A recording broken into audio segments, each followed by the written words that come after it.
আসসালামু আলাইকুম, সবাইকে ভর্তি পরীক্ষা সংক্রান্ত নতুন একটি আপডেট ভিডিওতে স্বাগতম। আমি মোহাম্মদ সাজিদা, শিক্ষার্থী, চট্টগ্রাম বিশ্ববিদ্যালয়। আজকে আমরা জাতীয় বিশ্ববিদ্যালয়ের এডমিট কার্ড ডাউনলোড এবং শুধু এডমিট কার্ড নিয়েই কি পরীক্ষার হলে যাওয়া যাবে কিনা সে বিষয়ে জানব। সেজন্য আমরা প্রথমেই চলে যাব ন্যাশনাল ইউনিভার্সিটির অফিসিয়াল ওয়েবসাইটে।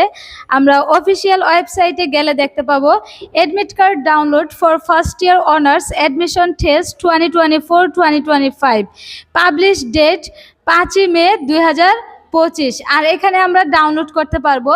আর যারা এডমিট কার্ড ডাউনলোড করবেন তারা applicant log in, click here, এখানে ক্লিক করে আপনাদের অ্যাপ্লিকান্ট আইডি এবং পিন নাম্বার দিয়ে আপনাদের প্রবেশপত্রটি ডাউনলোড করতে পারবেন।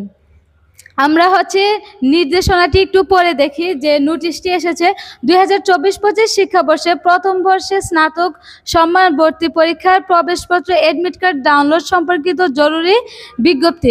ভর্তি বিষয়ক ওয়েবসাইট www.nu.ac.bd admissions।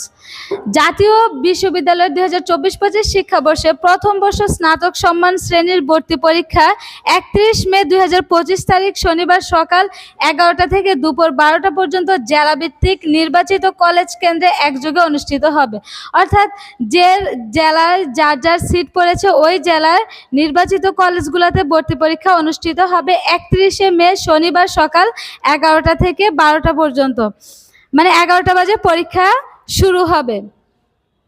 কলেজ কর্তৃক প্রাথমিক আবেদন নিশ্চয়নকৃত শিক্ষার্থীদের আগামী 15 মে 2025 তারিখ থেকে 30 মে 2025 তারিখ পর্যন্ত জাতীয় বিশ্ববিদ্যালয় ভর্তি বিষয়ক website www.nu.ac.bd admissions applicant log in honours অপশনে অ্যাপ্লিকেশন আইডি ও পিন এন্ট্রি দিয়ে প্রবেশপত্র ডাউনলোড করতে হবে।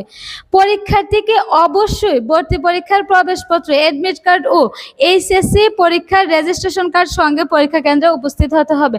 এই বিষয়টি কিন্তু অবশ্যই অনেক বেশি গুরুত্বপূর্ণ। এইচএসসি পরীক্ষার রেজিস্ট্রেশন কার্ড সঙ্গে নিতে হবে। এডমিট কার্ডের সাথে এইচএসসির পরীক্ষার যে মূল রেজিস্ট্রেশন কার্ড আছে সেটি কিন্তু সঙ্গে নিতে হবে, অন্যথায় আপনাকে পরীক্ষার হলে ঢুকতে নাও দিতে পারে, কারণ যেহেতু এটা স্পষ্টভাবে বলা আছে। বিদ্রোহ পরীক্ষার্থীকে অবশ্যই প্রবেশপত্র, এডমিট কার্ড এ উল্লিখিত সকল নির্দেশনা মেনে ভর্তি পরীক্ষায় অংশগ্রহণ করতে হবে। তাহলে আজকের মতো এই পর্যন্তই।